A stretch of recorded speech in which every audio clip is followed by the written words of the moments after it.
नमस्कार, मी मनाली. आपण पाहताय न्यूज 18 लोकमत. पाहणार आहोत राज्यातल्या देशभरातल्या बातम्या वेगवान स्वरूपात 25 मिनिटांमध्ये 50 बातम्या.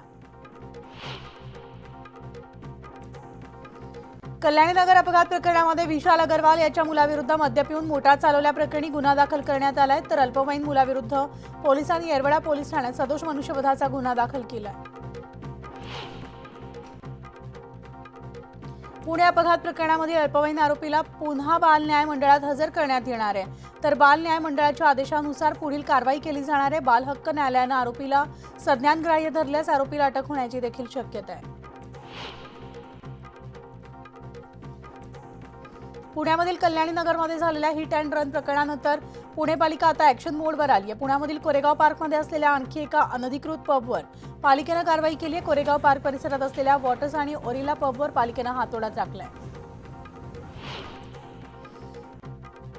पुण्यातील कल्याणी नगर परिसरामधील अपघातानंतर प्राजक्त तनपुरे यांच्या पत्नी सोनाली तनपुरेंनी सोशल मीडियावर एक पोस्ट सुद्धा शेअर केली आहे. संबंधित घटनेतील मुलगा हा माझ्या मुलासोबत एकाच वर्गात शिकत होता आणि या मुलांची तक्रार मी त्याच्या पालकांकडे केली होती, मात्र योग्य तो प्रतिसाद मिळाला नाही. वाईट प्रवृत्ती असणाऱ्या मुलांची दखल वेळीच घेतली गेली असती तर असा भयंकर गुन्हा कदाचित घडला नसता, असं त्यांनी पोस्टमध्ये म्हटलंय.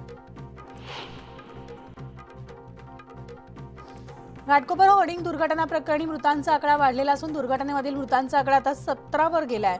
केममध्ये उपचार घेणाऱ्या राजू मारुती सोनावणे या रिक्षा चालकाचा मृत्यू झाला आणि सध्या 4 रुग्णांवर केममध्ये उपचार देखील सुरू आहेत. घाटकोपर दुर्घटनेप्रकरणी एसआयटीची स्थापना करण्यात आली असून एसआयटी पथकात एकूण 6 अधिकाऱ्यांची नियुक्ती करण्यात आली आहे, तर पोलीस उपायुक्त विशाल ठाकूर यांच्या देखरेखीखाली गुन्हे शाखेच्या कक्ष 7 चे प्रभारी निरीक्षक महेश तावडे पथकाचं नेतृत्व देखील करणार आहेत. चंद्रपूर महापालिकेनं शहरामधील अनधिकृत जाहिरात फलक आणि होर्डिंग्सवर कारवाई सुरू केली. आतापर्यंत 13 फलकांवर कारवाई केली असून पुढील काही दिवसात शहरातील उर्वरित अनधिकृत फलकांवर सुद्धा कारवाई करण्यात येणार आहे.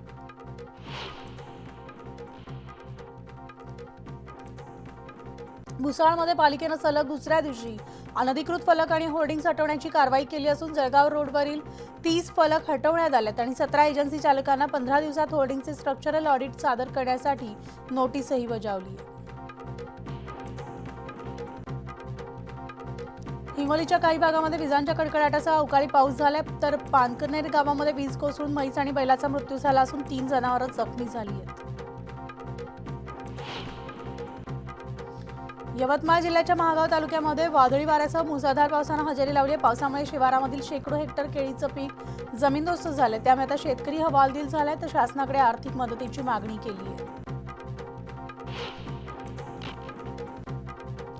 सोलापूरमधल्या मोहोळ तालुक्यामध्ये अवकाळी पावसानं थैमान घातले. वादळी वाऱ्यासह झालेल्या पावसामुळे पाटकुल गावातील केळीच्या बागा उद्ध्वस्त झाल्यात आणि नारळाच्या झाडावर वीज पडल्यामुळे झाड देखील जळालंय.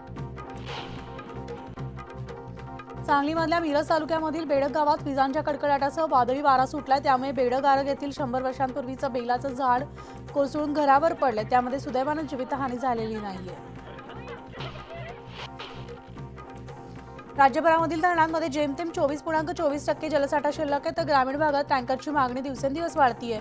23 जिल्ह्यांमधील तब्बल 10,000 गावपाड्यांना 3,500 टँकरच्या माध्यमातून पाणी पुरवठा करावा लागतोय, तर दुसरीकडे चारा टंचाईची स्थिती असून त्यामुळे पशुधन सुद्धा संकटात आहे. मेळघाटात भीषण पाणी टंचाई निर्माण झाली, तर तिथल्या आदिवासी महिलांना 3 ते 4 किलोमीटर पायपीट करून पाणी आणावं लागतंय. खडीमल गावात घोटभर पाण्यासाठी नागरिक संघर्ष करत असून टँकरवर पाणी भरण्यासाठी तुफान गर्दी होतीये. पावसाअभावी मालेगाव मनमाड भागात नदी नाले कोरडे पडले, तर विहिरींनी देखील तळ गाठलाय आणि याचा फटका सगळ्यात जास्त मेंढपाळांना सुद्धा बसतोय. मेंढा जागवण्यासाठी आता चारा पाण्याची व्यवस्था कुठून करावी असा प्रश्न या मेंढपाळांना पडलाय. तर नाशिकच्या इगतपुरी आणि त्र्यंबकेश्वर तालुक्यामध्ये भीषण पाणी टंचाई जाणवते. हंडाभर पाण्यासाठी महिलांना 4 ते 5 किलोमीटरची पायपीट करावी लागते.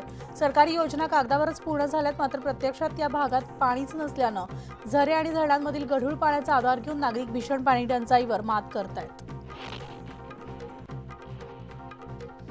धाराशिव जिल्ह्यामधील धरणांमध्ये केवळ 4% उपयुक्त पाणीसाठा शिल्लक आहे, तर 25 मे पर्यंत हे पाणी पुरणार आहे. त्यामुळे आता धाराशिववर भीषण पाणी टंचाईची रांगती तलवार असून सध्या 91 गावात 134 टँकरनं पाणी पुरवठा केला जातोय. सोलापूर जिल्ह्यामध्ये पाणी टंचाईची दाहकता दिवसेंदिवस वाढतीये। जिल्ह्यामधील नागरिकांची तहान 200 टँकर्सद्वारे भागवली जाते। दक्षिण सोलापूर तालुक्यामध्ये मंद्रुप गावामध्ये पाण्याअभावी अनेक विहिरी कोरड्या देखील पडल्यात। भुसावळच्या फैजपूर येथील मधुकर सहकारी साखर कारखान्याने थकीत असलेली रक्कम जी आहे ती शेतकऱ्यांच्या जिल्हा बँकेच्या शाखेत वर्ग करण्यास सुरुवात केली आणि 2018-19 मधील 15,81 कोटींची जी FRP थकीत होती ती उच्च न्यायालयाच्या आदेशानंतर हे थकीत पैसे थेट बँक खात्यात वर्ग करण्यात आले। धाराशिवमध्ये दुधाचे दर घसरल्यामुळे शेतकरी आर्थिक संकटात सापडला। संतप्त शेतकऱ्यांनी रस्त्यावर दूध ओतून आंदोलन केलंय। शासनाने लवकरात लवकर अनुदान जाहीर करण्याची मागणी सुद्धा शेतकऱ्यांना केली आहे। तर गेल्या 15 दिवसांपासून वाढलेले साखरेचे दर सध्या स्थिर आहेत। सध्या देशात साखरेला 3500 ते 3750 रुपये प्रति क्विंटल पर्यंत दर मिळतोय आणि 15 दिवसांपूर्वी असणारी साखरेची मागणी काहीशी आता कमी झाली आहे। जळगावमध्ये सोन्याच्या भावामध्ये 800 रुपयांची घसरण होऊन सोनं प्रतितोळा 74,300 रुपयांवर पोहोचले, तर चांदीच्या दरात पुन्हा 300 रुपयांची वाढ होऊन चांदी प्रति किलो 92,800 रुपयांवर पोहोचली आहे। मुंबई महानगरपालिकेतर्फे गोरेगाव मुलुंड जोड रस्ता प्रकल्पाअंतर्गत 1200 मिलीमीटर व्यासाची जलवाहिनी वळवण्याचं काम हाती घेण्यात आलंय। तर या कामासाठी येत्या 24 ते 25 मे दरम्यान 24 तासांसाठी घाटकोपर, भांडूप आणि मुलुंड या भागातला पाणीपुरवठा बंद ठेवण्यात येणार आहे। किल्ले रायगडावर यंदा 351वा शिवराज्याभिषेक सोहळा साजरा होणार आहे, त्यामुळे आता तयारीला सुरुवात झालेली असून महादरवाजाजवळील उंच कड्यावरील मोकळे दगड काढण्यात येणार आहेत। तर या कामासाठी 23 आणि 24 मे रोजी रायगडावरील पायवाट ही बंद राहणार आहे। मोरा भाऊचा धक्का, रोरोचं काम पुन्हा एकदा सुरू झालंय। मार्च 2025 पर्यंत ही रोरो वाहतूक सेवा सुरू होईल, त्यामुळे उरण मार्गे प्रवास करणाऱ्या नागरिकांना आपल्या खासगी वाहनासह मुंबईमध्ये ये-जा करता येणार आहे। मुरुड समुद्रकिनाऱ्यावरील वॉटर स्पोर्ट्स आणि नौकाविहार सेवा 26 मे ते 31 ऑगस्ट पर्यंत बंद ठेवण्याचे आदेश वन विभागाने दिलेले आहेत। पर्यटकांच्या आणि स्थानिकांच्या सुरक्षेसाठी बंदर विभागाने हा निर्णय घेतलेला आहे। इयत्ता 11वीच्या प्रवेशासाठी विद्यार्थ्यांची ऑनलाईन नोंदणी आणि अर्ज भरण्याची प्रक्रिया येत्या शुक्रवारी 11 वाजल्यापासून सुरू होणार आहे। यंदा 3 नियमित फेऱ्या आणि 2 विशेष फेऱ्या होतील, अशी माहिती माध्यमिक आणि उच्च माध्यमिक शिक्षण संचालनालयातर्फे देण्यात आली आहे। तर MHD CET परीक्षेच्या प्रश्नपत्रिकेमधील प्रश्न आणि उत्तरपत्रिका CET सेलने जाहीर केली आहे। विद्यार्थ्यांना त्यांना लॉगिन ID वापरून आक्षेप नोंदवण्यास संकेतस्थळावर संधी उपलब्ध करून दिली आणि त्यामुळे ज्या विद्यार्थ्यांना परीक्षेदरम्यान काही शंका असल्यास त्यांनी संकेतस्थळावर नोंदवावं असं देखील आवाहन करण्यात आलंय।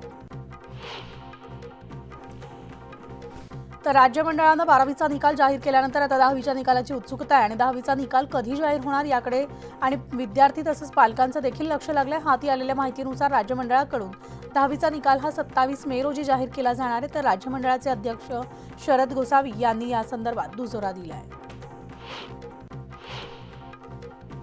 मुंबई विद्यापीठाकडून पदव्युत्तर प्रवेशाचं वेळापत्रक जाहीर करण्यात आले। तर मुंबई विद्यापीठाच्या संकेतस्थळावर आजपासून 15 जून पर्यंत विद्यार्थ्यांना अर्ज करता येणार आहे आणि कागदपत्रांची ऑनलाईन पडताळणी 20 जून पर्यंत करता येणार आहे। तर यंदाचं पावसाळी अधिवेशन पुढे ढकललं जाण्याची शक्यता आहे। 4 जूनला लोकसभा निवडणुकीचा निकाल लागणार असल्यामुळे 10 जूनला सुरू होणारं अधिवेशन आता लांबणीवर पडण्याची देखील शक्यता आहे।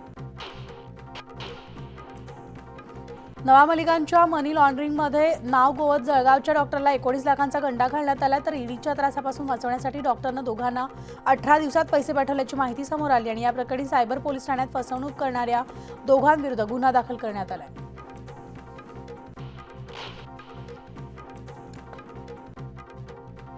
तर सुरतहून धुळ्यात आलेल्या खासगी बसच्या चालकाला चाकूचा धाक दाखवत समोर लुटीची घटना घडलेली आहे। धुळे शहरातील साक्री रोड परिसरामधील हा व्हिडिओ व्हायरल झालाय आणि धुळे पोलिसांनी वन्या नावाच्या कुख्यात गुन्हेगाराला अटक केली, तर त्याचा साथीदार फरार आहे। तर गोंदिया पंचायत समितीमधील आजकोर पशुधन पर्यवेक्षकाला एसीबीने अटक केली आहे। ऑगस्ट 2023 मध्ये कुक्कुटपालनासाठी उभारण्यात आलेल्या शेडचे देय काढण्यासाठी त्यानं 11,000ची लाच मागितली होती आणि या प्रकरणी एसीबीने आरोपी तेजराम रहांडकला अटक केली आहे। परभणीच्या पूर्णा तालुक्यामधील ताळकड शिंगणापूर रोडवर धावत्या डिझेल टँकरनं पेट घेतल्याची घटना घडली आहे। तर ही बाब ग्रामस्थांच्या लक्षात येताच त्यांनी टँकर चालकाला माहिती दिली आहे। टँकर चालकानं प्रसंगावधान दाखवत टँकर गावापासून दूर नेला आणि त्यामुळे मोठा अनर्थ टळलाय। जळगाव जिल्ह्यामधील जामनेरमध्ये एका हॉटेलसह 2 दुकानांना भीषण आग लागली। या आगीमध्ये हॉटेल आणि दुकानामधील साहित्य जळून खाक झालंय, तर शॉर्ट सर्किटमुळे आग लागल्याचं कळतं।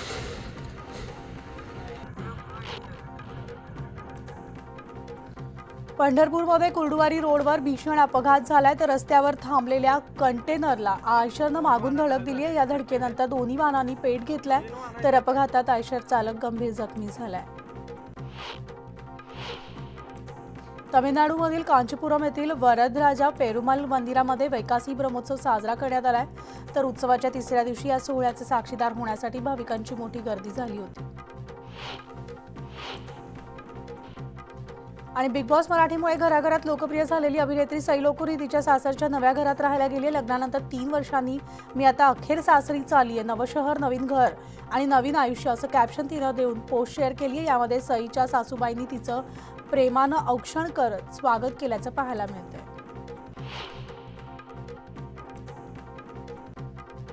तर पृथ्वीराज सुकुमारनच्या गुरुवायूरवरला नदाईल चित्रपटानं रिलीजच्या 5 दिवसातच 50 कोटी रुपयांपेक्षा अधिक कमाई केली। प्रमोशन आणि चर्चा नसून देखील हा चित्रपट बॉक्स ऑफिसवर चांगलाच गल्ला जमवतो। त्यामुळे पृथ्वीराजनं राजकुमारच्या श्रीकांत चित्रपटाला मागे टाकल्याचं सुद्धा बोललं जातंय। आणि या बातम्यांच्या बुलेटिनमध्ये एक छोटासा ब्रेक घेऊन लगेचच परततोय। पहा 11 न्यूज 18 लूपमध्ये।